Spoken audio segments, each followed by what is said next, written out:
Yo, yo, yo, and welcome back to the Banter Boys podcast. My name is Sanji. With me is Robbie. How you doing, boy? Welcome. Was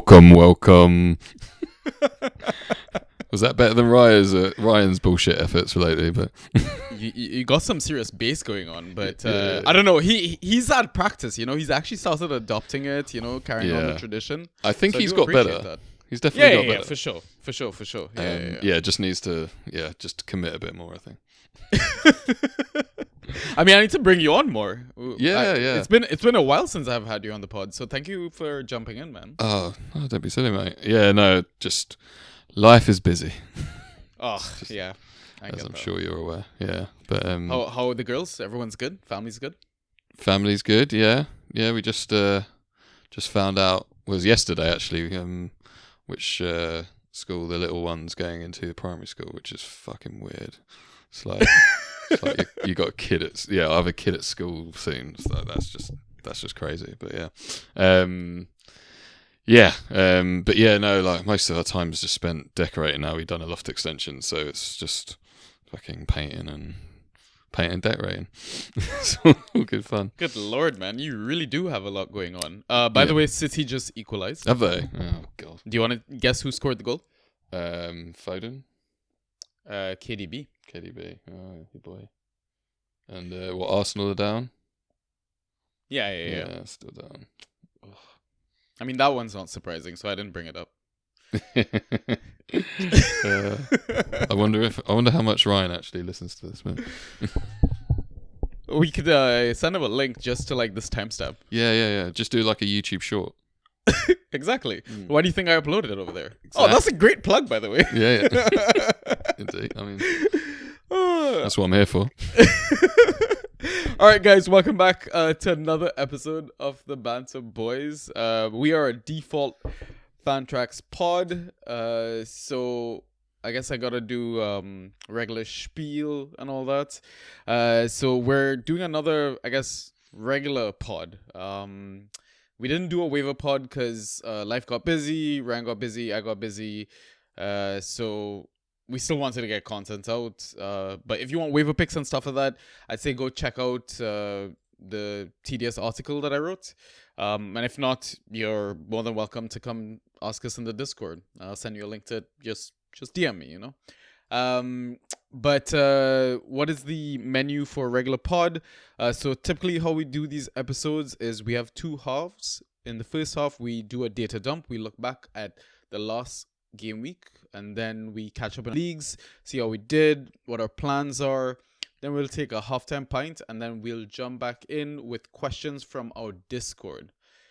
So yeah, I mean, that's another reason to join the Discord, so you can ask us one set of shit, because we've got some really interesting questions lined up tonight. But before I continue, what I'm gonna get Ross to do is plug all the socials. So Ross, can you please do that right here?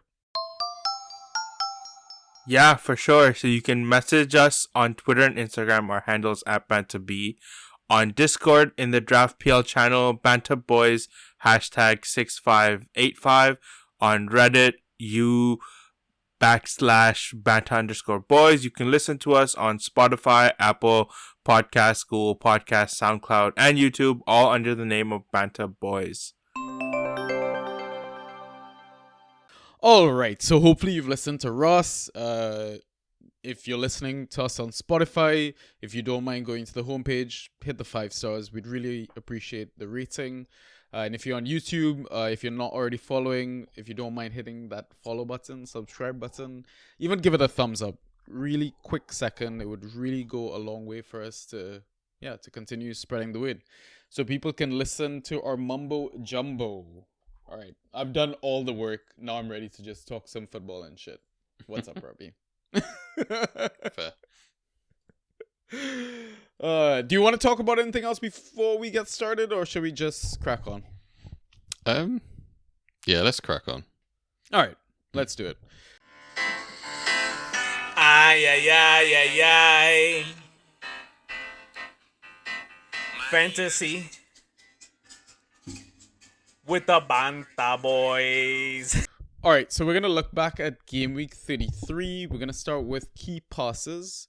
The highest number recorded was 8 by Gordon, 7 by KDB, and 5 by Salah.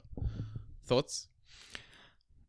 Yeah, Gordon, mate. I think there's more in the FPL world, I guess, but that statistic going around about the disparity of between Gordon and Newcastle in general playing at home versus away. But boy, did they absolutely murder Spurs. That's just. I didn't check was he taking set pieces, corners? Or? I think he took a corner. Yeah. I mean, Trippier's not around, right? So yeah, exactly. So don't know how long that would last, but maybe that's inflating that a little bit. I don't know. Haven't looked into it, but yeah. Yeah, I mean, if Trippier's coming back, do you try and trade Gordon out on an even higher value right now? I mean, Nah. if you're even trading at this point of the season, right? Yeah, I mean, a lot of leagues will have trade bans, especially if they have playoffs last 3 game weeks, it can be even before. I think some do it game week 33. So say if you're in a 12 team, that would be like once everyone's played each other once.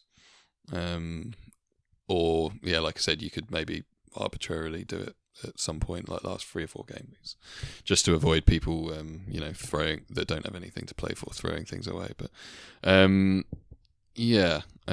be honest, with that double in 37, I'm not getting rid of him. Yeah, that's fair. Clinging on to the end. Yeah. I think Tash was in the IGL Cup final, and his opponent was able to do trades at this point. So lined up his matchup, and unfortunately Tash wasn't able to bring it home. But trading and locking it off and stuff, it's a touchy subject for some. Some people see it as collusion, etc., But yeah. I mean, yeah, I don't know. Those inter-division cups on the big multi-division leagues are so, I don't know. I can't really get too excited about them. They're great, but they're also just until you get to a quarter or semi-final, you just don't know who you're going to play. You could just play some random from another league. You have no control over what that person's going to pick up, yeah. And they could have the same team as you. Yeah, that too. Yeah. So I can't plan for it, but I reckon if I got to a quarter or a semi, I might start doing some shady dealings, maybe. I mean, you're in a playoff right now for Bash. Yeah, that's true. Well, I put in the chat, I was like, anyone, because I've got to buy to game week 35, right? So yeah, I just said, does anyone want my Liverpool players and all my other doublers that for this game week who will be less valuable next week? But no one, haven't had one single offer. So anyway, why are you giving up your Liverpool players? You guys not gonna win? Well, they double in 34, and then they won't double after that. So. No. I mean, the title, but. Oh yeah, well, Sonia, I did get that you were trying to intimate. I was trying to be serious, mate. He swerved it, and I drove the car right back into him. Yeah. Oh man, I mean, Salah's up here. Okay, you guys really, I don't understand how you didn't score. Yeah, pretty much. I think a lot of what's happened. We keep conceding the first goal and making things hard for ourselves. So it's all sort of more stressful and frantic and having to score the goal. So, there's just been too much of that this season. So it sort of feels like if we've always put ourselves in a position to, have to come back, or in a lot of games anyway, especially recently. So. I don't think it's eventually it's going to come back and bite you if you're on the wrong side of the variance for finishing, even if you put up 3 XG and was it we put up 9 XG in 3 games and only scored 2 goals or something. It's just it just is what it is, isn't it? Yeah. I mean, what the team's done this season is so much more than anyone expected. So I'm not going to sit here, ranting and raving about all this stuff. a bit too old for that sort of thing. But yeah, it's a shame. It's Klopp's last season and all that, and you give City an inch or 2 points in this case, they run a mile. But I don't know. We'll see. You never know. They might sort something out, but I'm not optimistic. Yeah. I mean, speaking of City, like KDB on this list, I'm just wondering, like next season, if KDB stays, where would you be drafting him? Because like we've got new names in the ring. I want to say Foden's up there, Palmer is up there, maybe. Yeah. Right? Yeah. Definitely. 1-1, mate. 1-1. That's what I'm thinking, right? I mean, he's got top 5 at least. Yeah, it's just there's no one else good at. I mean, it depends on who Chelsea sign and if Nkunku comes, if he's actually fit or something. But yeah, there's just he's the talisman, isn't he? Like there is no one else who's like remotely competent. What do you mean? Nico's up there. I mean, we're gonna talk about Nico. Yeah. I'll leave that line till later. But yeah. Fucking all right. edge. Yeah, man. Absolutely love that crazy bastard. Next category is shots on how many on target. The highest number of shots recorded in Game Week 33 was 6 by 3 players. Doku had 1 of his 6 on target. Isak had 2 of his 6 on target. João Pedro had 0 of his 6 on target. And then 5 shots attempted by a long list. Elliot Anderson with 1 on target. KDB with 3 of 5 on target. Beto with 2 of 5 on target. Haaland with 2 of 5 on target. Kluivert with 2 of 5 on target. Kovacic with 1 of 5 on target. Muniz, Fulham forward, with 3 of his 5 on target. And like we were just talking about, Cole Palmer with all of his 5 shots on target. Thoughts, Robbie? That was a mouthful, wasn't it? Yeah, so that's why I color coded them on the notes. Yeah. That's like, people okay, only mate. listen to us. So Yeah. I mean, basically we've got 4 City players here, 2 Newcastle players, and a sprinkling of Brighton, Everton, Bournemouth, Fulham, Chelsea.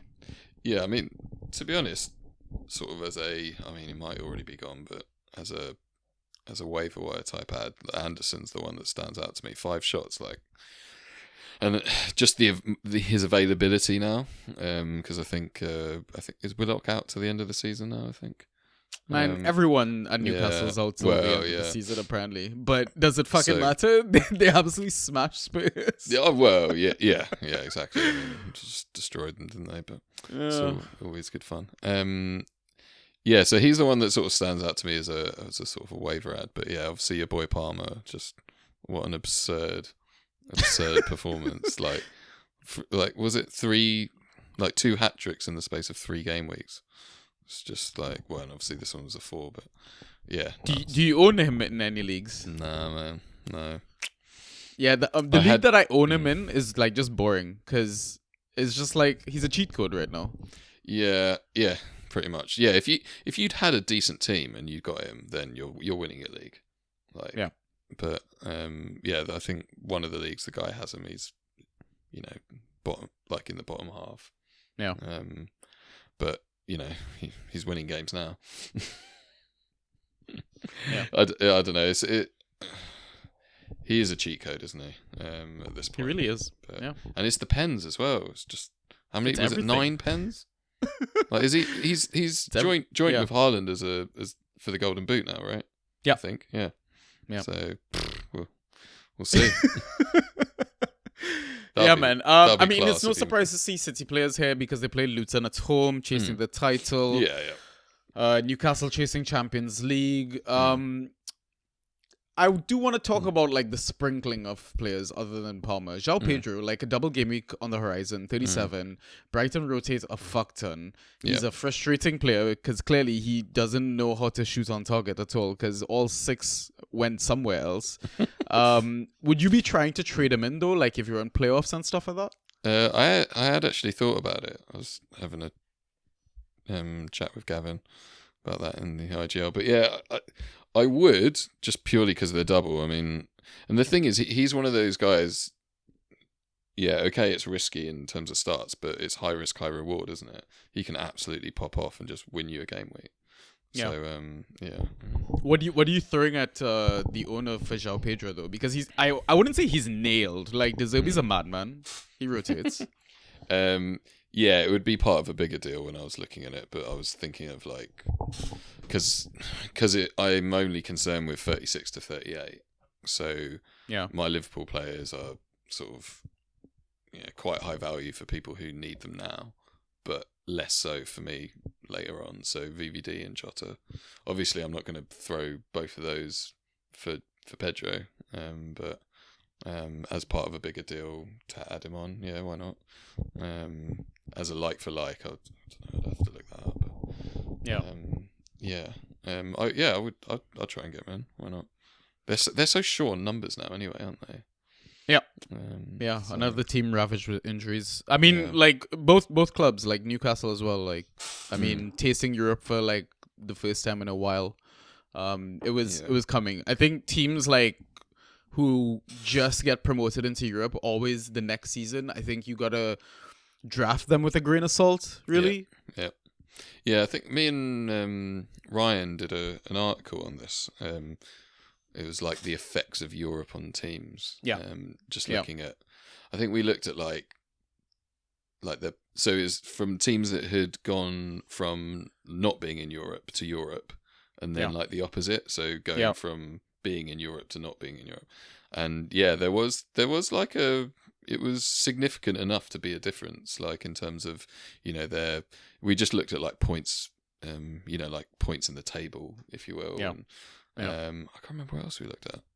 But yeah, just goals conceded. And I think I did XG and XG against for the years where they had the data. But yeah, there's definitely a significant difference. Like, like the Leicester team, obviously, things like, seasons like that. So, but yeah, you're right.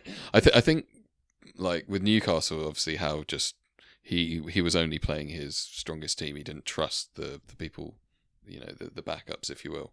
Yeah. And even the backups who came in for the injured players, he didn't trust their backups to rotate. So it's just, I think he's only got himself to blame in some ways. But I mean, De Zerbi obviously does rotate, so he's just been a bit unlucky, I think.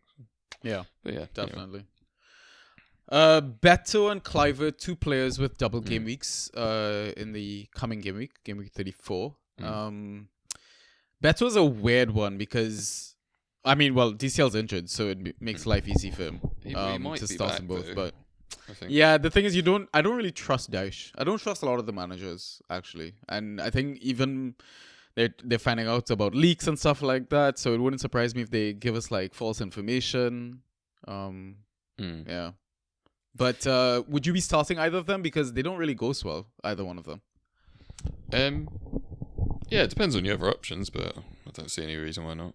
Only a forward 3 at that point, though, I think. Yeah, I mean, that's the problem this year. Most people have like quite a sort of a strong forward base, but if you don't, or like if you have, I don't know, like in one league, I've the aforementioned Jackson. So I've got him in 2 leagues actually. So yeah, debating whether to start someone else rather than him away at Arsenal, who have the best defence by such a long way. So so maybe would you start Beto over him? His projection's probably higher if he starts 2 comfortably. So Clive, different story because he's a mid, but yeah, I probably would. I mean, just you got to give yourself the opportunity to have a big week, If you, I mean, if DCL was definitely out, I'd go with Beto. Yeah. Otherwise, I don't know. Like Jackson's ghosting well, man. Yeah. Mate, I'm loving it. Well, yeah. I mean, he had to be before this game week, though. He had to be before this game week, though. Yeah. To be fair, without all the attacking returns. But, I'm glad you finally joined the party, the Jackson party. Well, I brought him in quite a few weeks ago. Someone just dropped him to the waiver wire. What? Yeah. Well, so basically, I dropped Cunha, and then it turned out his injury wasn't that bad, and then this guy picked him up and dropped Jackson. And then I picked Jackson up for 10 fab and no one else bid. Wow. Yeah. So Yeah, so that's actually worked out all right. And then I traded Jackson in last game week for it was him and Werner for Watkins with an eye on the playoffs. So because that's all I was Nice. concerned about. So yes, it worked out. So even Well done, mate. Yeah. Does mean- it? Sorry, go. Speaking of forwards, Muniz as well, another yeah. player that's on Nice. hot form. Yeah, I've got him in like 3 leagues. It's been so good.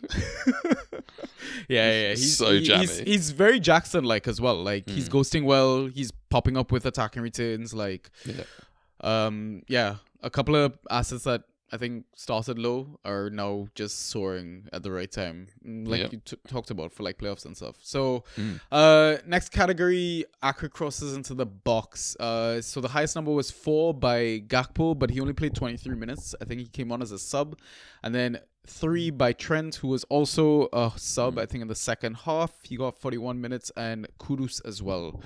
Thoughts, Robbie? Yeah, Trent back. Nice. For those who've stuck with him, I guess. I don't know if he'll get the 2 in the double. What do you You reckon? still start him though. Oh yeah. Yeah, of course. I think regardless if he's benched for that first game, I'd still start him. Like, because I think I've learned my lesson with these double game weeks and owning players, especially from good teams. Like, but Gakpo, he's on this list, and last time they had a double, Yeah. he was benched, and I put him on my bench, and he was one of the top scoring assets that game week. I remember, yeah. Yeah. Mate. Yeah, a bit of a nightmare, but yeah, I think especially with you don't know what's going to happen with the Europa League tomorrow night, but yeah, there will be a lot of rotation. So yeah, I'd give Gakpo a go. Why not? Yeah.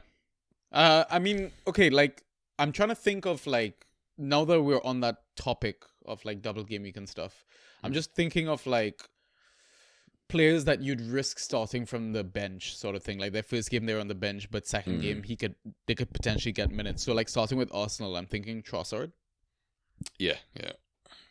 right? Even Martinelli as well, if he's on the bench for that first game. I think any of the Arsenal, like, main attackers. I'm not saying, like, Reece Nelson's or anything like that. Like, I wouldn't go that far. No, not Right? quite that far. I mean, there's potential for ESR to start if Odegaard's like, because he did have a bit of a sort of niggle injury issue, didn't he? Yeah. So he might even start in the first, but yeah. Who else is there? And we could pick, like, one from each team. Yeah, maybe. Yeah. Bournemouth. Billing? Would you risk Billing if he's on the bench first game? He's not been starting, has he? Did he get one start recently? It's been a while since he got one start. But Yeah, then, I think- even then he came off like 60th minute or so. Yeah, I don't think I would, to be honest. Okay. Yeah, I can't think of any other, like, Bournemouth midfield or whatever. Everything's pretty standard. Yeah, Crystal most of them are Palace. Crystal Palace. Who would be, like, in and out? Jordan Ayew actually is Ooh. one that comes to mind. If he's on the bench for the first game, would you risk it? Maybe not with Elise back, although he could come in for the second game, couldn't he? Because Elise is coming back from injury. What about Edouard? Ooh, he's been out injured as well, hasn't he? And he's Yeah, I mean, he came on recently and scored off the bench though. yeah, true. What against Man City? Yeah. I'm sure everyone started him off the bench against Man City. Yeah, but I'm talking about a double. Yeah. 10.5 points with a goal. Okay. Yeah. So you're gonna get 13 in the double, basically. Yeah, something like that. Yeah, I mean, if these are like last resort things, right? Yeah. I'm assuming, like, you're, scrapping for starting players on the day Yeah. itself.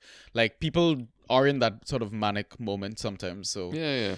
I mean, there's worse options. Yeah. yeah. Everton, Jack Harrison comes to mind. Would you risk it? He's been fucking awful, isn't he? He was going like third. No, I guess you wouldn't be drafting that late, but people dropped like pretty amount of like good money on this man. Yeah. Yeah, I mean that was quite early doors, wasn't it? In terms of like him coming in and probably one of the first Fab runs. Yeah, I mean he's just not really. He had like a couple of okay spells, but it's similar to Leeds. Like, you know, he had the odd big banger game, and the rest of it's just been bad. But even for Everton, it's been even worse, hasn't it? And he's not even starting now, really. So, I mean, he got 45 minutes against Chelsea off the bench. I don't know if I'd do it. To be honest, you'd have to be desperate. Liverpool. I'm thinking Jones, Elliott. Who else is there? Konate. Would you risk any of them? Konate definitely, just because. I mean, although he has actually started the last 2 in a row. I sort of feel like he's been on that bit of rotation with Kwanzaa now, just because they're like, oh, he can't play 2 games in a row, otherwise he's going to get injured. So, yeah, I'll definitely do Konate. I think I'd maybe do Jones off the bench. Like, he might not do much, but I'd imagine, like, Klopp's not going to risk playing Szoboszlai like 2 games on the trot as well. Coming because he's not long come back from injury. So, yeah, I'll give him a go. So would you risk that versus like another team that's doubling, and you probably will get 2 stars out of most of the assets because people don't own them, like Arblaster, for example? Would you rather go a benched Jones or a starting Arblaster times, like a 90 times 2 or whatever? Yeah, well, I mean, if he gets another own goal, then I'll go with Jones. But no, I yeah, probably Arblaster. Just, I don't know. To be frank, he's only just come in. I've not watched him play enough to really form an opinion. So I don't know. I don't know if you watch much of him. I mean, I was at the Brentford game. Yeah, of course.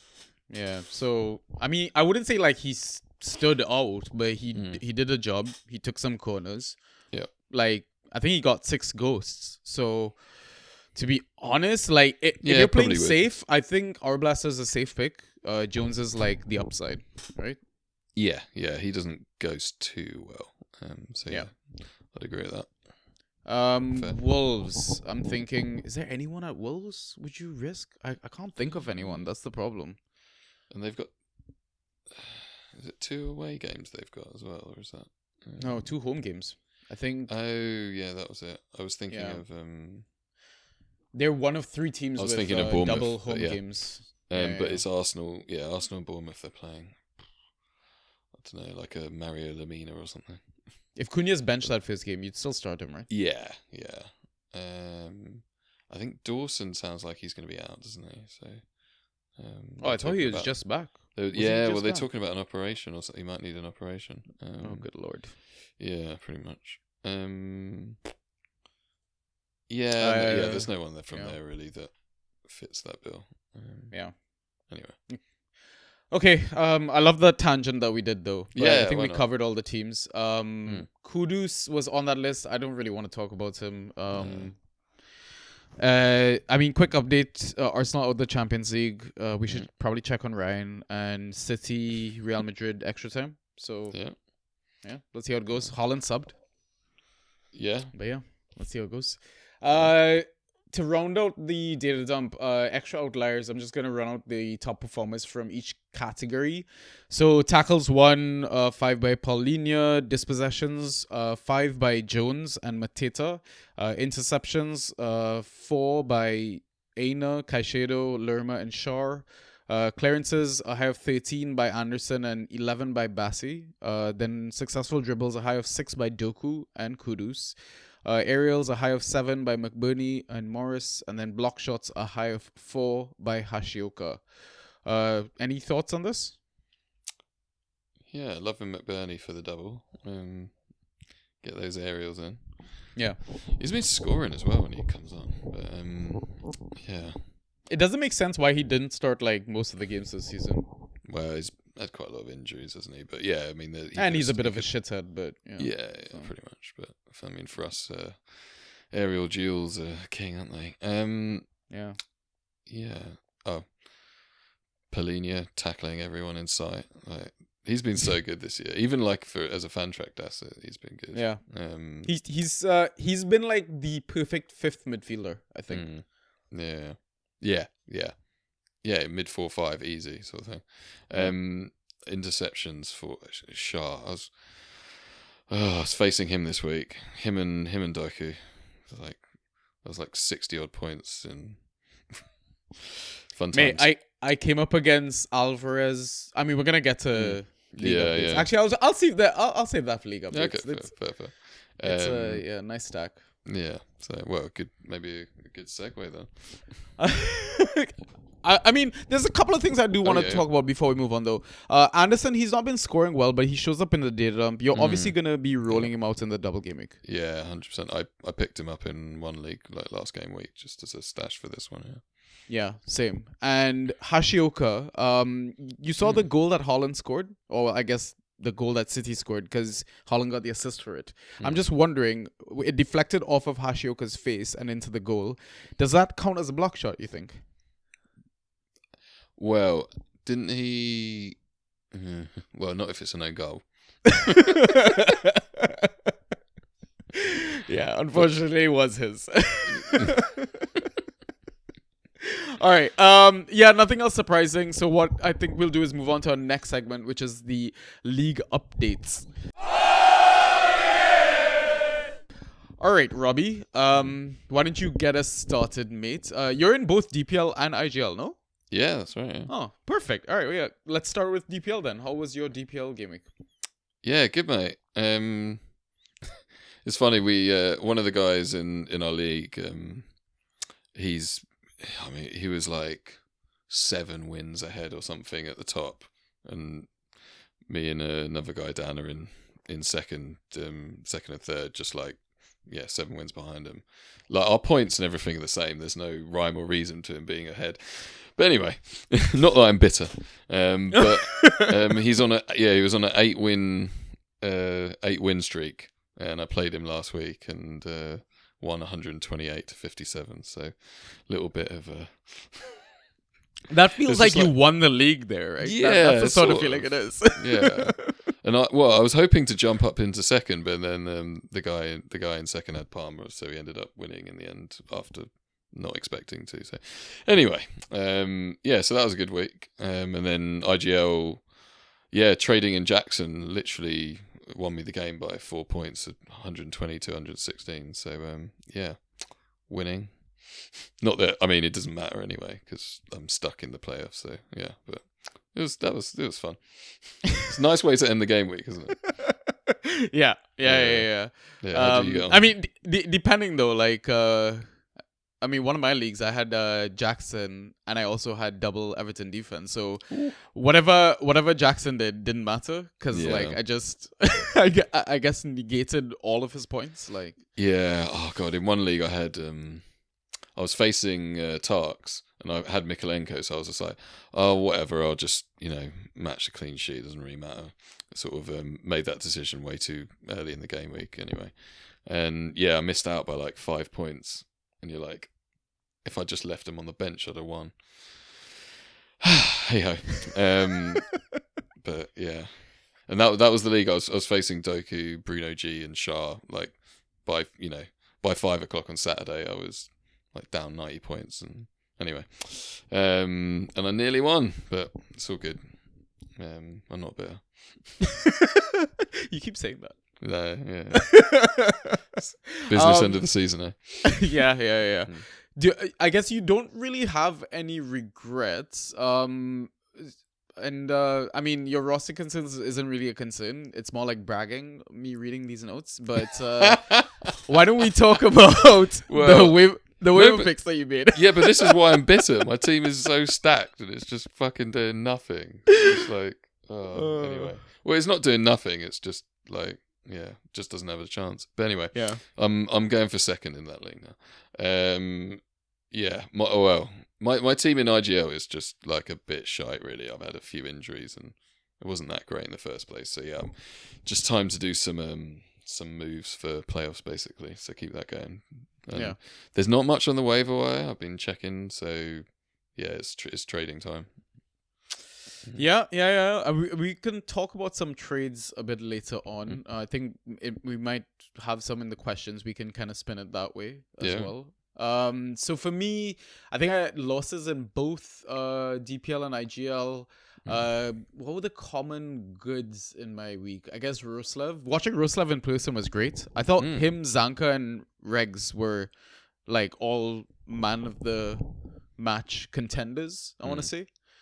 I also have Jackson. I've had Jackson since draft day. It's been great. I'm so glad. Like, I believed in the asset. I trusted the eye test, and I mean, he's been frustrating eye test as well, wise. I mean, fan wise as well. But he's really coming good, I think, right now. And would you say like next season you probably draft him around the same point, like round 3, round 4? Nicholas fucking Jackson. Yeah, probably actually. Like, well, it's the problem is they could bring in a Tony or or whatever. But I quite like, as you mentioned, I quite like how he makes Chelsea play better. He's running the lines. He's doing all that stuff. Okay, fluffs quite a few chances and stuff like that, but everything else he brings to the team is actually really good. He's just absolute ledge, isn't he? I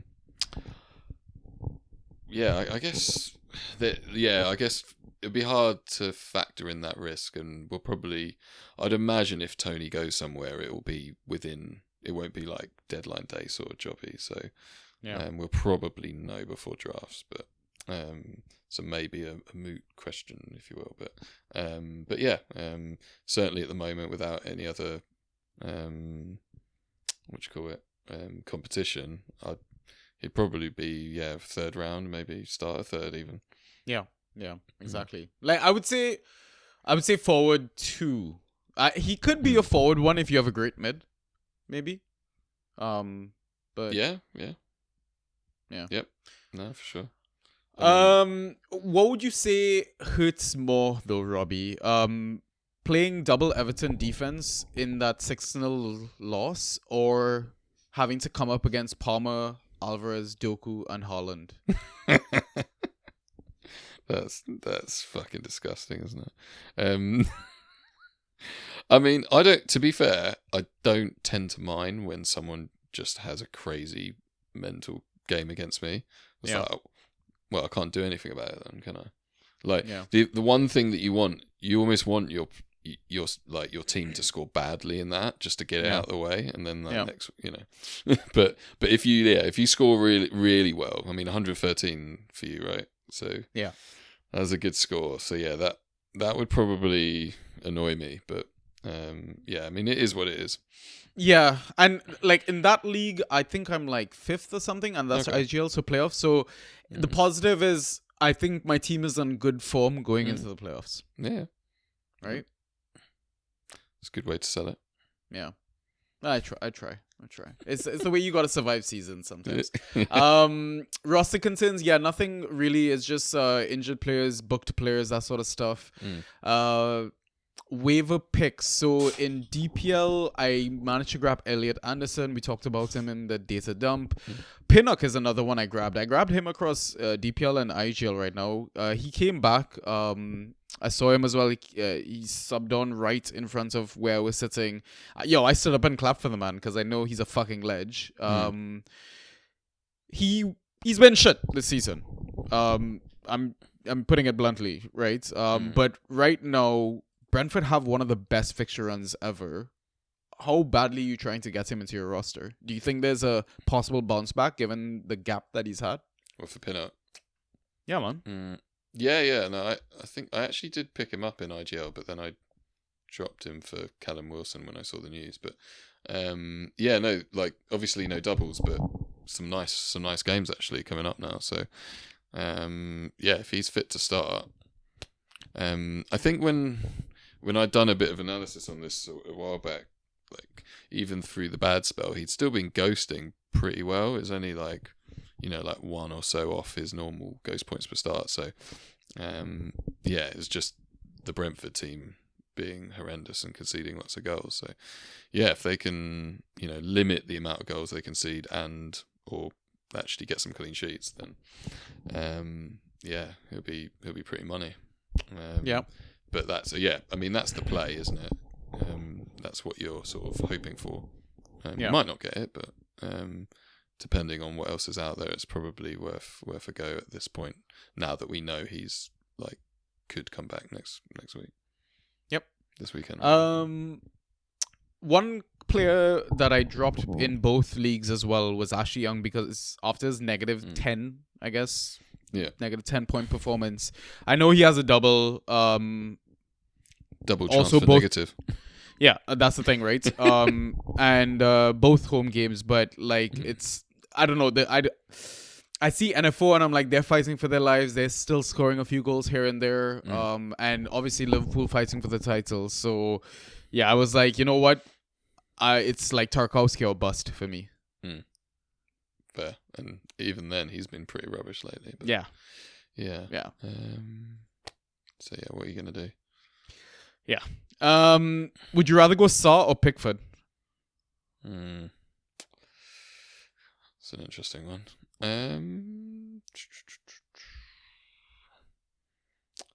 That's the thing. I mean, playing Arsenal, that's like a tough one because you're gambling on him facing a lot of shots and saving a lot of them. But he might just concede a lot and not save any of them. So keepers is just such a gamble, isn't it? Because for example, we had say if you pick a goalkeeper for a week, there's not many clean sheets these days, so you want a good saves to goal against ratio, right? And I mean, if you only looked at the fixtures, you would maybe not start Flecken against Man City, but we all know how that turned out, right? So yeah, it's a pure gamble. I think with Liverpool's finishing at the moment, maybe I'd go for Pickford then, just purely because we can't seem to put the ball in the net. So, and he'll face a lot of shots. Yeah, but Arsenal haven't scored in their last 2 games. No, but I think, I just think they'll be a bit more clinical, maybe less shots. We'll see. Yeah, Liverpool are like high volume of shots. So yeah. Very, very good point. Reina, was this his first start this game week? Yeah. It was a surprise to everyone, wasn't it? Yeah, it came out of nowhere, man. What, he dropped 16.5? I think I grabbed in just IGL. I don't know if I got him or looked for him in any other leagues, but would you be dropping Fab on him right now? I'm not sure I'll drop Fab on him, but well, I don't know. Yeah, maybe stick, if you have some left, maybe stick 1 or 2 on him. But I think more of a speculative. Oh well, if he stays in the team, then maybe he'll be all right.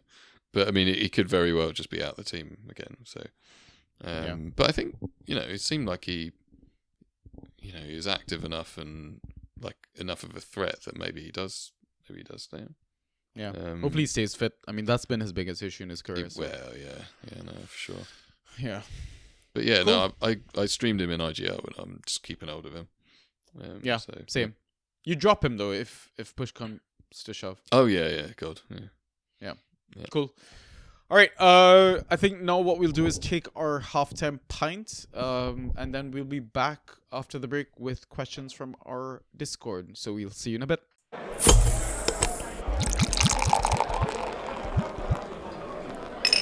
And we are back. So update in Champions League. Still 1-0. Any bets? Madrid, City. I don't bet, mate. Fantasy's enough for me. I mean, being at home, I don't know. City versus Madrid is one of those clash of styles, isn't it? It's like the possession versus the transition team. So it's a bit hard to tell how that's gonna pan out, especially without currently watching it. But I mean, I'd prefer. Well, I don't know. With Arsenal out now, maybe it'd be good to have an English team in do I even think of it like that? I don't know. Helps the coefficient. Do we care about that shit? I don't know. Well, yeah, I mean, I think it resets every season, right? And unless we completely fucking like drop to like below Villa and Spurs, then I think we'll be fine. So maybe I don't care. I don't know. Yeah, I don't know. I found out today I'm like eligible to vote, so I don't know if I should care now. Yeah. This isn't an ad, by the way. Like, fuck. So eligible to vote, as in like elections in this country. Yeah. So I think there's like Commonwealth stuff like that. So okay, I'm putting a protest vote in this year. So, we're sorry. Well, might not be this year, but yeah, you know what I mean. All right, we got some questions. Let's jump straight into them. So what we'll do is, I think do you want me to ask them all, or do you want to take turns asking them? Yeah, I don't know. We can just maybe if we take turns asking, we both take turns. Give our 2 cents. All right, cool. Let's jump straight into it then. So I'll kick things off with Andrew. He's asking, who is your favorite / best streamer or pickup of the season? So he gave us a few. Muniz, 90 points in 7 games started. Doughty, 220 in 20 starts. Kiwi or basically Arsenal defender, 59 in 4 starts. And Ogbene, 78 in 7 starts. We'll go with that before we go on to his other questions. I guess basically you're looking at your roster and someone that you've kind of grabbed post draft and has just been a mainstay. So it's difficult because in the community leagues, like if you get one of these guys, then it makes such a huge difference. But like I've almost got all of these guys in my home league. It's like, you know, every like I could literally like just reel it off, like Sarabia, Doty, and Cunha, and it's just like they're just like game changers, aren't they? So yeah, that's been quite nice. But yeah, I did get Cunha in the community league, which was like a right touch. And like, yeah, I mean in that league I had Haaland and Jota as well. So yeah, my forward line was just like set. Quite like Muniz is a good shout as well. I say I got him in a couple of leagues. And he's just been so good. Like it's absurd how good he's been. Like just getting him for free off the waiver wire is just ridiculous. So I think Muniz has probably been the most fun one. I've just like really enjoyed that. I didn't start in 1 week and I didn't make that mistake again. Yeah, completely agree.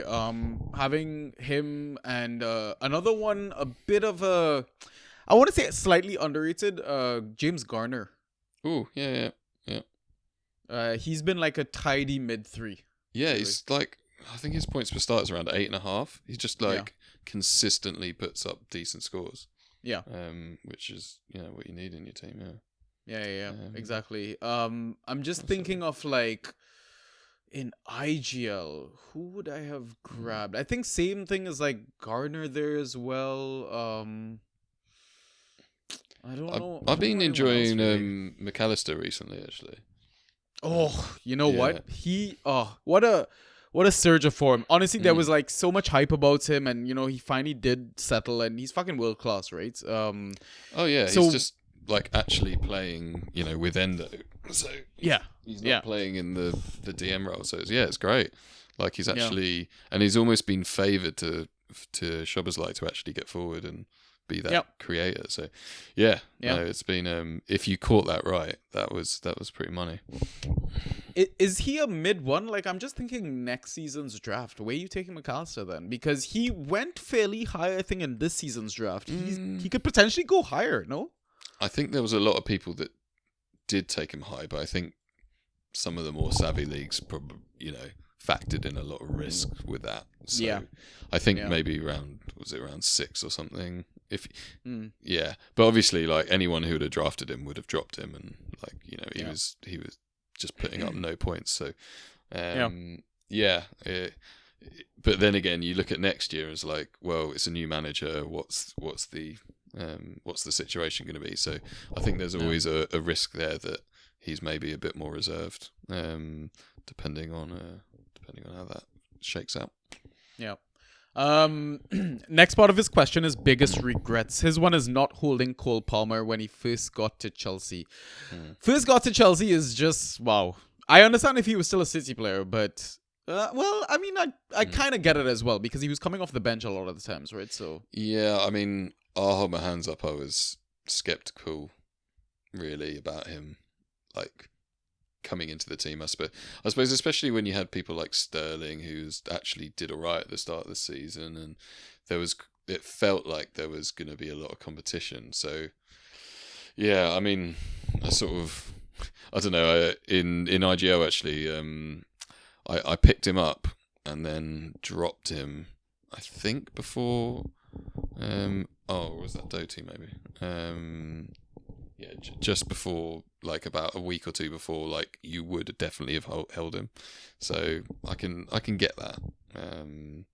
But yeah, that feels a little bit early when he first got to Chelsea. He was in and out of the waiver wire after, like, for a while, wasn't he? yeah. Biggest regrets, Christ. I think like the best way to kind of look back on your season is you go into your roster and you click the full fantasy team and it shows you the history of you know all the assets that you've owned. And I look at that list and shit, that's good. Matthias, yeah. So Matthias Cunha is on my list because he had these games where he was not ghosting at all, basically kind of similar to Huang, but then he had unpredictable ghost games and now he's forward to form right now. Yeah, fair. Yeah, no, well, he was one of my guys that I've the opposite of that, I guess. Yeah, who was I looking at just there? Yeah, well, actually this no, I'll save that for the trade one maybe. What's up?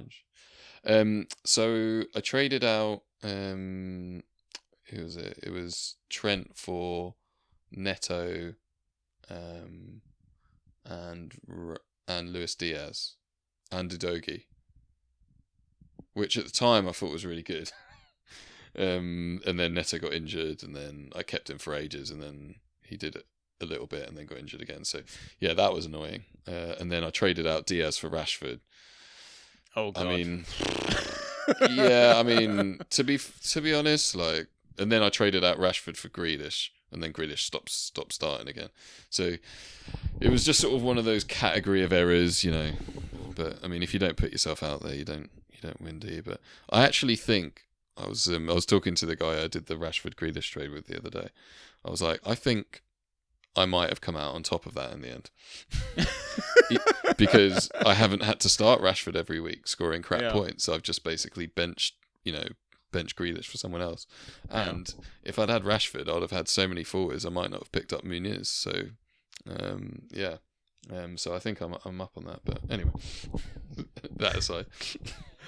I think one that definitely I remember in my IGL, it's not showing up for some reason, that full fantasy thing, but drafting Doughty and dropping him. Yeah, I did the same, Yeah. Can I blame Genie for that one? Well, he would.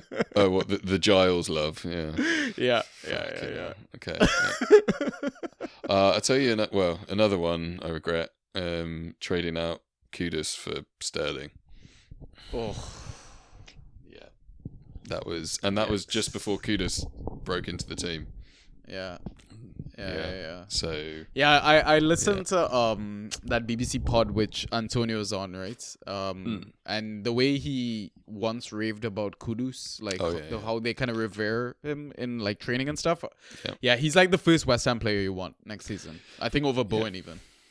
Yeah, it's funny, like, because I've been looking at his stats and he is like ridiculously outperforming his XG and XA, like ridiculously. But he goes well, so he's still going to be really valuable. But it's a bit sort of I'm maybe a little bit less hyped than I was after looking at that. But yeah, I mean, he's just ridiculous, isn't he? Like watching him play. So I think at the time the only reason I did trade him out because I had JWP and Bowen. It felt like a lot of West Ham. So, and I had a lot of strength in mids and I needed a forward. So felt like it makes sense at the time. But yeah, in hindsight, fuck no. In terms of trades, I mean, you touched on yours already, right? I don't think I traded in DPL or IGL, you know. I think I took over a team, I remember, in one of our Banter home leagues, and I traded out Hoyland plus like 20 fab for Garnacho, and this was right after Hoyland got injured and he kind of missed a run of games. I think even this season, like if we were drafting, I think I'd draft Garnacho ahead of Hoyland, you know. Like, do you assume he... Yeah, I mean, I assume he has that spot next season if ETH is still there. He won't be there. If you watched them lately, fuck it. We can pray he's there. Sorry, Tash. Right? Oh, actually, I did do a trade in IGL. Beto for Declan Rice, and then I dropped Rice. This was pre-Dubai. This was pre-Dubai. I remember talking to you about that. Yeah. I would have held him anyway because he's like he was pretty steady, wasn't he? Yeah, I mean he basically transformed from like mid 5 to mid 3 or mid 2 even with the corners, right? Yeah, definitely higher. Yeah, no, for sure. I think what was one of the other trades I did? Oh yeah, interesting trade. I don't know if I've actually won from this or not, but so I traded out Rodri and Harvey Barnes for 115 fab at the start of the season, and I know I got JWP in, but that meant that guy had 115 fab, so it saved me 30 fab on bidding for JWP. So it was like JWP plus 30 fab for Rodri. I'd take Rodri if you look at it like that. I think. Oh, sorry, 45 fab. Yeah. I mean, in hindsight, Barnes got injured, so it's hard to like look back and do all of that. Like I own Barnes in my dynasty league, right? So I was happy to hold him. Like our bench is like fucking 15 spots or some shit like that, right? Barnes, I've forgotten about him.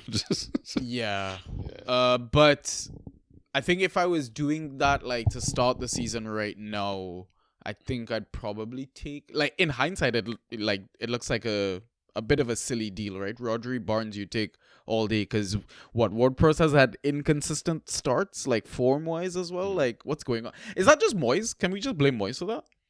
Yeah. Okay. Cool. All right. So you want to take the next question? Yeah, of course. So this is from the Pascal Gross fan account. Fair. Do you know who that is? No, I don't. Who's it? That's Prash. Is that Prash? Is it? Yeah, because he was always like Hazard FC and all sorts of other things like that. Yeah. Wasn't he? Okay, fair enough. It's Discord, right? So people just play about with shit. Do whatever they want. Yeah. Yeah, there's so many like random burner accounts and shit. It's like, what do people think they're like worrying about? We know who you are. Yeah, exactly. Yeah. Okay, that's good to know. Cool. I don't think I've been paying enough attention to. If I was paying attention, I think I would have like noticed the style and the moaning about Chelsea and all that shit. Yeah. So he says players to avoid for double game week, aka potential traps. Can I start with Arblaster and Wolves defense? Yeah. I don't know. I don't think Arblaster's a trap necessarily. No, I don't think he's a trap. I think you're starting him over a fourth. Nah, I think he starts both. Yeah. He's taking corners. Like I think there's enough trust by the manager. Like I feel like Wilder has figured out like his core, like maybe 7 or 8 players. And I feel like Arblaster is one of them. Yeah. Yeah. I think Wolves could be a trap actually. I think I'd go Arblaster over Wolves defense. Yeah, they're home games, but Arsenal and Bournemouth. Although to be honest, they might have the style. You know what? You know the style they have, where they play well without possession, don't they? So I think potentially you could see them like doing a job on those teams. So, but yeah, still, I mean, you still expect them to concede. So Yeah. I'm not sure. And the thing is, like, Semedo has his days where he does fuck all and then he goes out of his mind. And Totti will smash it one game and not even start the next one, right? And if you're getting 2 solid games out of Arbalas or 90 minutes, like, I think I'm taking that all day with the gamble on set pieces. Like, there's that upside. Yeah. Right? Yeah. I think if Nori's fit, then you're obviously trying him out. But because, I mean, he could even be playing like number 10 or something. But yeah, I'd do him or Kilman. I don't think I'd gamble on anyone else. Yeah, I agree. Yeah, definitely. Cool. Next question comes from Mr. Nauru. So are there any external factors that change how you value a player? For example, one of the worst parts about fantasy is rooting against your team. I value drafting players from United so that I can root for them. It's absolutely counterproductive in terms of scoring fantasy points, but does it make playing fantasy more enjoyable overall? Yeah, that's an interesting question.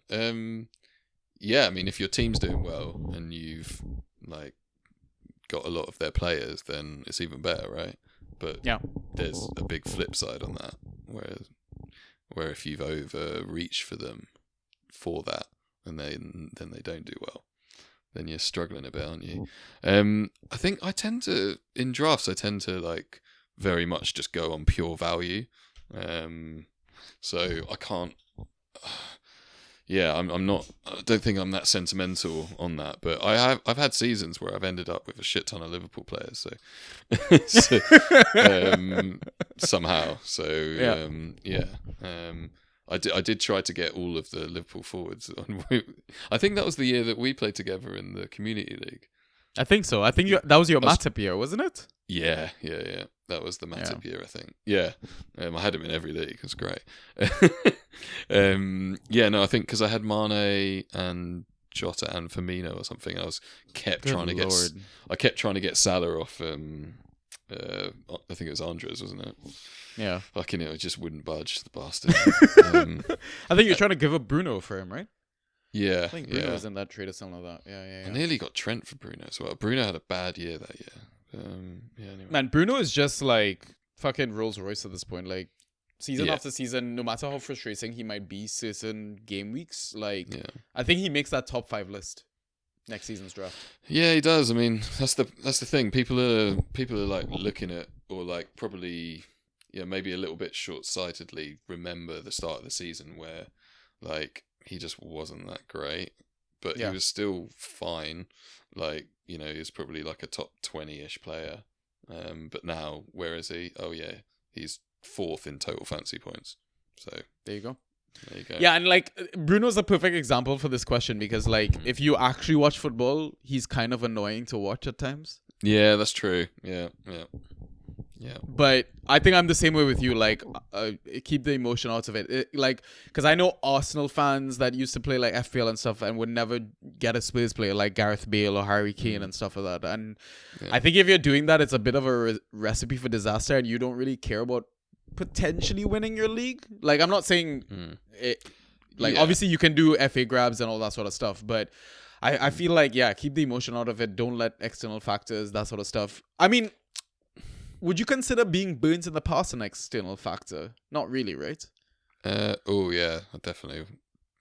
Would you? Yeah. Yeah. Well, because it clouds your judgment, doesn't it? You don't want to pick that player up, and but you drop into the waiver wire, someone picks him up straight away, and then you're like, it's like, okay, I'm happy with that, but and certainly if that happens, like between seasons as well, there's so many examples of like players just having an off year and then coming back to it, like Bowen, for example. He came in that January and then he had a good season, didn't he? Like, not amazing, but pretty damn good. And it should promise. And then had a complete off Shittle. year. Next year, I drafted him in like round 8, and he's like, top 5 player. So there's examples where yeah, like if I'd had him the season before, I might have, like, you know, I probably would have missed out on him, just like ignored him. So Yeah. I So, mean, yeah, I kind of, ignored him for Gakpo, so. yeah, I didn't. I told you not. That was an emotional pick, honestly. I think the Gakpo one was like, I think that was actually a reason why I drafted Gakpo that high, is like Liverpool. Like I just believed in Liverpool and I wanted Was Darwin some still Liverpool there? attack. Yeah, Darwin was gone, Salah was gone, Jota was gone.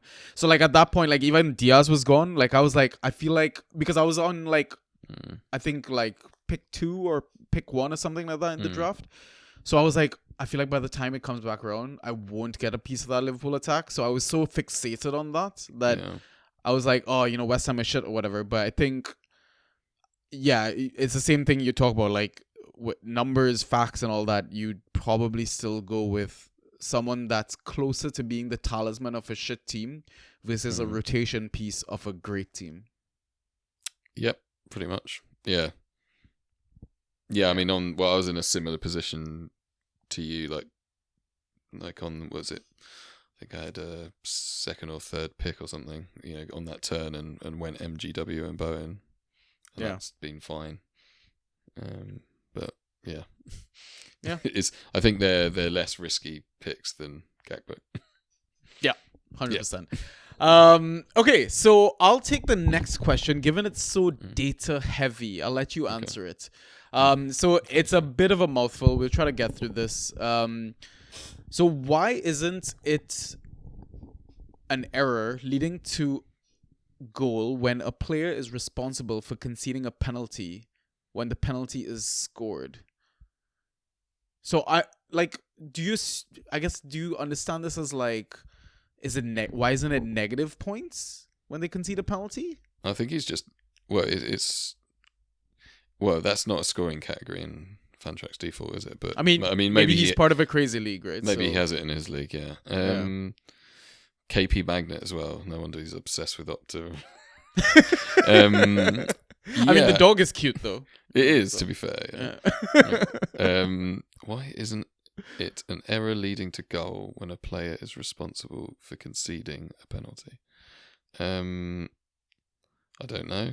I mean, we don't have to have answers for these questions, by the way. Yeah, I mean, I'd have to look on the Opta website and to see. I mean, there's all sorts of definitions there. Like when you look up some of the things, you're like, oh, all right. You know, even the things that, you know, we actually have as scoring categories. So, yeah. I mean, that's something that is like you have to contact Opta about. But I mean, that's perfect because this is what KP Magnet did, right? Because his other question is, he's asking if we've noticed the mistakes Opta makes sometimes. For example, a key pass was missing for Doughty in the 87th minute of the Arsenal-Luton match, where Hashioka took a shot after his cross. I have written to Fantrax support multiple times, also regarding other mistakes they have made, asking if they could contact Opta and ask what is going on with video evidence, and Fantrax reply always as, we take our stats from Opta. If there are any changes in scoring, those will be evident in the stat corrections. Newsflash, points won't be added usually. So I think this is one of those situations where you're like really, really invested into the game and you're losing your game week and you care that much that you email someone and I think the only scenario that could ever make me worried about that was like if it was, like as you say, the last game of the game week, the last kick of the ball, and that happened, and you're like, why isn't that a key pass? There's normally some reasons for these things that you just don't quite know, but maybe I don't know what the settings they have for stat corrections are. I mean, maybe if they're only 2 hours, which is what my home league is, then they don't show up. So maybe up your stat corrections or make it until the penalties. Yeah. See who just scored? Yeah. Alvarez, right? No, Madrid, isn't it? No, Madrid missed their penalty, bro. Oh, is it penalties now? Fuck. Okay. Yeah, man. Sorry, I had a flash up, and that was the first time I think I saw. Oh. So Alvarez Fucking scored, bastards. Modric missed. So. Oh shit. Okay. Yeah. Kind of unexpected that Madrid misses, but Yeah, I mean, I didn't even realize he was still playing for Madrid. But yeah, okay. I mean, what KP Magnet? Wow, what KP Magnet could do is you can extend that stat corrections from the end of one game week to the start of the next one. Yeah, you could just have no limit on it as well, I think. Yeah. But then obviously, yeah, you might get a result that changes sort of after the fact. But sometimes there are like ones that are like quite a few days afterwards that come in. Yeah. So, Yeah. Cool. KP Magnet's last question. What creative punishments do you have in your league for those who finish last? I mean, you're in a home league, and I feel like that's the sort of, well, those are the sort of leagues that you have punishments in, right? Where you're playing with people that I think you banter with in real life as well. Because would you do this with a stranger? Be like, hey, go pick up garbage. He's not gonna fucking listen to you, probably. Like, like. My home league's just it's not got any of that shit. If you had to make one though, what would you give one? Well, it's funny because in the Inner Circle Discord chat we're having one of the guys basically just posted like a picture of him in a Weatherspoons doing he had a shot, a pint, and a shot, and he had to do it before 9:30 a.m. or something ridiculous. And it was all part of, they have like weekly punishments. So if you finish last, then you have to do that. And then like he says, like they've ended up like starting to like, you know, bet against each other and things like that. So some of the punishments can get like quite, you know. So I think it would normally be a shot or a pint or something. But he'd obviously got into it a bit and had to do a shot, a pint, and a shot. Within like 30 seconds and video it and send it to the rest of the so it's just like, it's quite funny. It's just like Saturday morning 9 a.m. you know, so what you up to? It's like you tell your missus, I'm just going down Weatherspoon. I don't know, I don't think you can use that one given your situation with your girls and stuff like that, but probably not. No. If I had to give you one, I think, given the fact that you've got girls, and I know that you are very much a family man, and, you know, the girls take priority and you will go hang out with them on a weekend versus watch football or keep up with, like, you know, be obsessed with how you're doing in a league and stuff like that. So I think I'd love to watch football, but... But I think my punishment and something like that would be like, you know what, Robbie? I think you should, next time you go to the park or the beach, you should wear a tutu and keep your girls company. Yeah. But with video evidence, obviously. Yeah. Take a picture, just post it in the group chat, you know. So something like that. Yeah, like I've seen some. There's, you know, like various times like people have like posted stuff on Twitter and that about sort of some of their, you know, punishments for finishing last in leagues and that. And one of them's like he had to spend 24 hours in a diner or something, with like a blow up doll next to him or something ridiculous, like, you know, things like that. And I'd do that one actually. I would love to do that one. Yeah. And like if the person asked, you had to get a coffee every time or something. It's just like there's just so many stupid things out there. Like I'd have to look up a few more, but what was that? One of them was like having to get like handcuffed to like a blow up doll for the day or something and take him around with you, and I don't know. Anyway, just stuff like that. But, there's definitely some fun ones. I mean, listen, if you're listening to this, you're in a Discord. We'd love to hear some crazy ideas if you had to come up with some, right? Yeah, for sure. Yeah, love that shit. Honestly. Do you want to take the next question? Yeah, sure. So, okay. So this is from Draft Espresso. What kind of who I also didn't realize like what his Twitter account was the other day, and I realized I wasn't following him. So anyway, I followed him back. So it says, what kind of match day superstitions do you guys have? As a Spurs supporter, I try to wear navy if possible and avoid opposition team colours and red at all times. Yeah, I get that. Yeah. Recently, I was too tired to take in the second half against Luton, where we were down 1-0. I wore my Spurs beanie to bed, and lo and behold, we turned it around 2-1. There you go. No, I don't have any. Unfortunately, like I say, I'm a bit too old for this stuff now. I think I can't get as hyped up for matches anymore. I guess as a Spurs fan, like, you know, the lack of trophies probably like makes you. I don't know. It probably brings that sort of out of you, like where you're like, oh, I really, I need to be. Oh, are we? Is that a result? Yeah, man. Madrid have won on penalties. Fucking hell. That's great. Oh well, so both English teams out then. Yeah. There you go.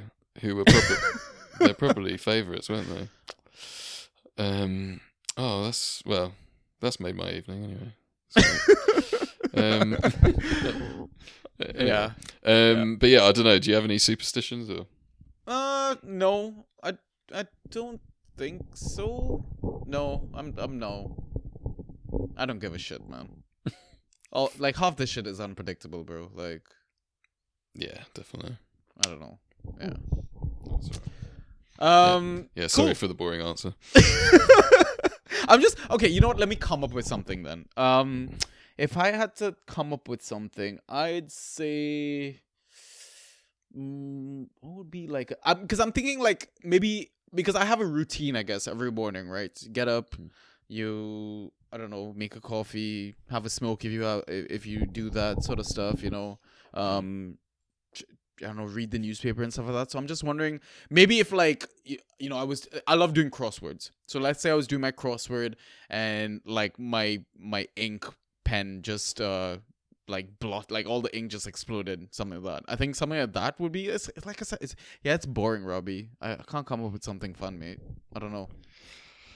Yeah, I mean, maybe it'll come to me in a bit, but yeah. I used to be like, quite like controlled over what I used to do like before, like 800-meter races when I used to race on the track, but I don't know. I'd just have a very set warm up and things after like. I remember I did like one race where everything was just on point, and like I'd eat like exactly like 3 hours before a race and things like that, but always the same thing. So yeah, that's I guess that's quite controlled. But yeah. So like a break-in routine. Yeah. Okay. Next question. We're going back to Prash. So he's asking which single game week players are you playing this game week? So this game week being the double, right? Yeah. I mean, all of the good ones in my team. I mean, clearly, I'm not picking up any player off waivers who's got a double and not got a double, and only like obviously you could be picking up a player who's got a single but might have a double later on, or who's got a good schedule later on, and then you might be forced to play him. But yeah, generally, like this week, I'm only looking to pick up doublers. Yeah. I mean, single game week as I can think of. Brentford players, they're playing Luton. Yeah. Although I mean, Luton do score. Yeah. But I mean, I mean, maybe for someone like Pinnock, I mean, if Doty's, sending in crosses and Insular and all that, so lots of chances for aerials. So Or, I mean, or if AO as well. Yeah. Well, so one potential headache, let's say, would you rather start a Muniz versus Liverpool, or go with like a benched Dango for the double? So Dango's benched in that first game. If you had to make that choice, where would you go? Are they starting at the same time? Muniz first game is on Sunday, I think Sunday afternoon, and Dango's first game is slightly earlier on that Sunday. Okay, so you'd have to make the decision before. Yeah, I think if Dango was benched, I'd just start Muniz in the end. I mean, Liverpool do concede goals, so yeah. So would you go Muniz or Senesi? Senesi starts both. Oh, 2 away games for Bournemouth, difficult. Maybe go Senesi. I mean, I'm pretty sure his projection would be higher. So yeah, probably just run with that. Yeah, I mean, I have single game week players like Roslev in my defense, Reguilon. Midfield, like I've got Reina, I've got Elliot Anderson.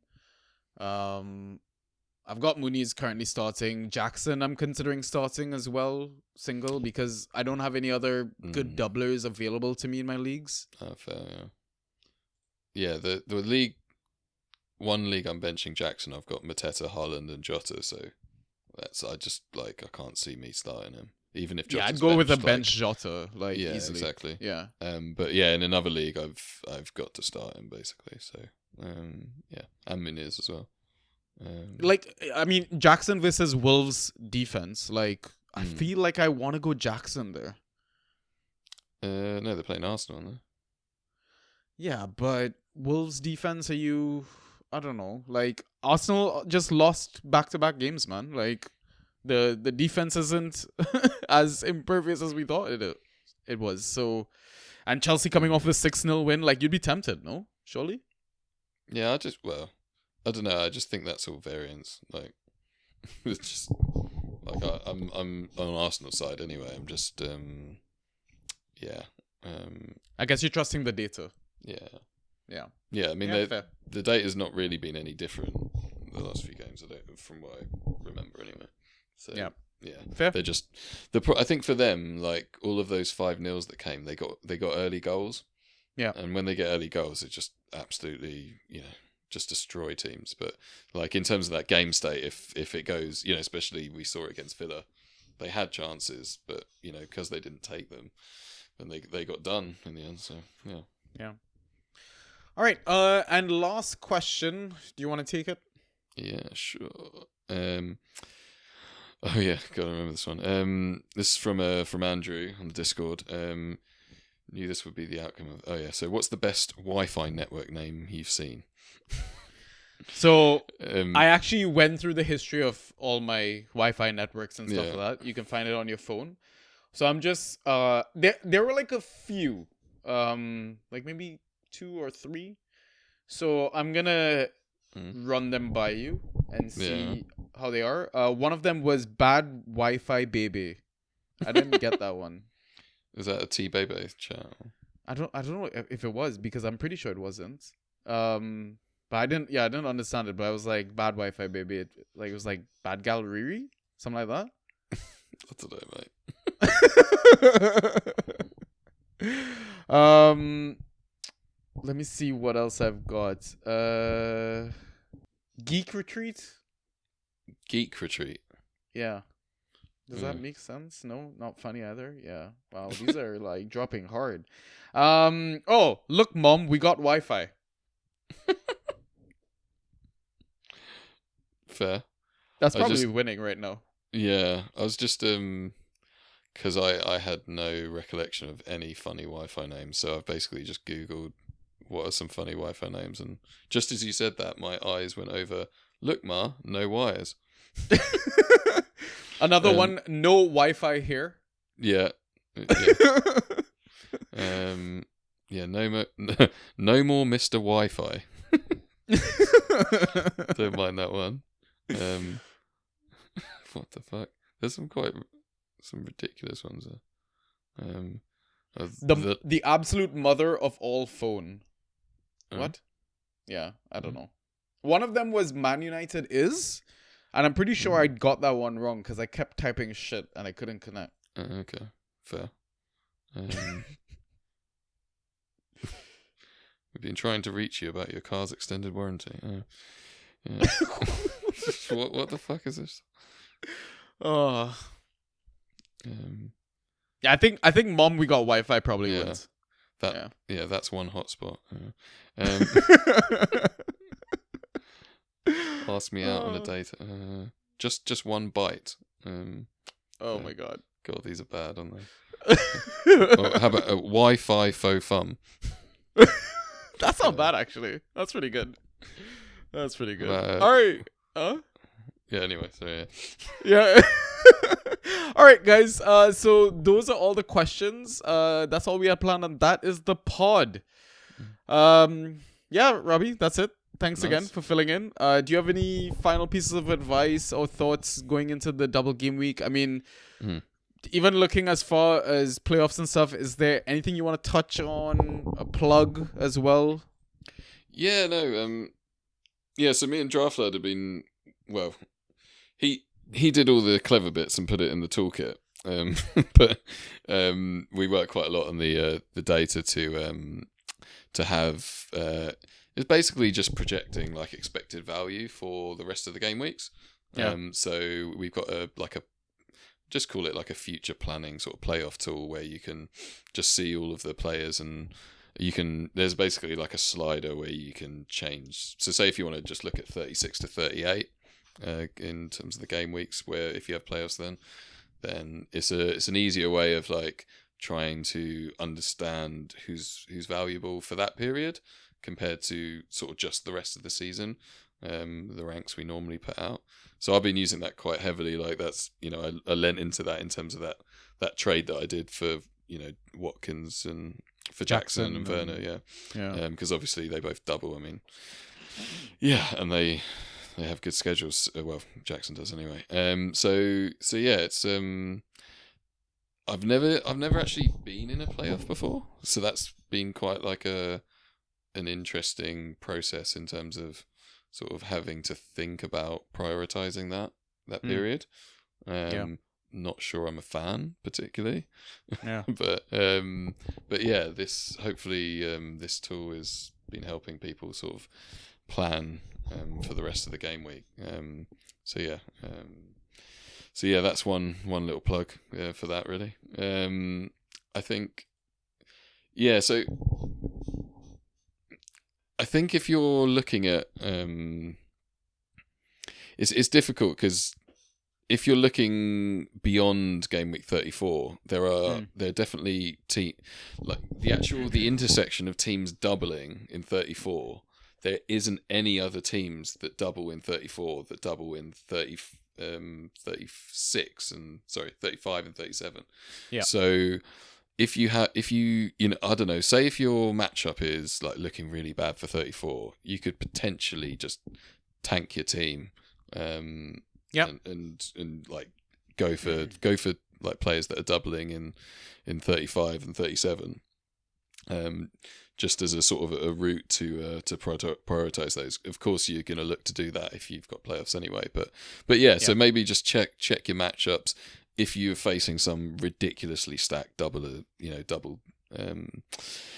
game week stacked team, then maybe just have a bit of a think now, be proactive, and get some trades done. Yeah.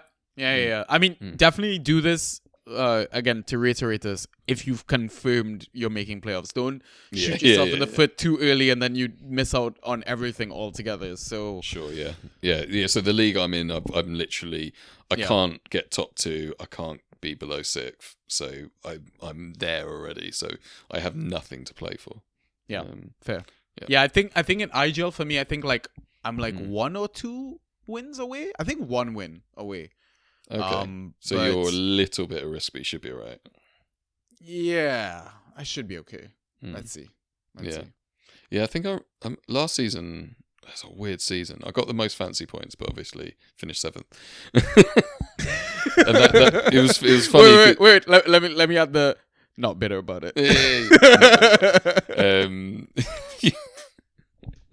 But it's interesting what they do in IGL with. So they have like, sort of, instead of it being like a playoff to win the league or whatever, it's just a playoff for relegation, or the last spot for relegation and the last spot for promotion. So it's still a playoff, but it's actually quite like a sort of keeps people engaged for a bit longer, doesn't it? I think. So yeah. But 7th was the sweet spot where you don't have to go in a relegation playoff, or you don't have to go in a promotion playoff. So I was just sort of sitting there twiddling my thumbs at the end of the season, but it's all good fun. For me, advice will always be the same. Have fun. Yeah. Well, we've got 5 game weeks left of football. Enjoy it while it lasts. Some people, I mean, for me, for sure, like in certain games or aspects, I'm looking forward to the summer. But I know once I get into the first maybe 3 or 4 weeks of summer, I'm gonna be like, oh fuck me, I need some football in my life. Yeah.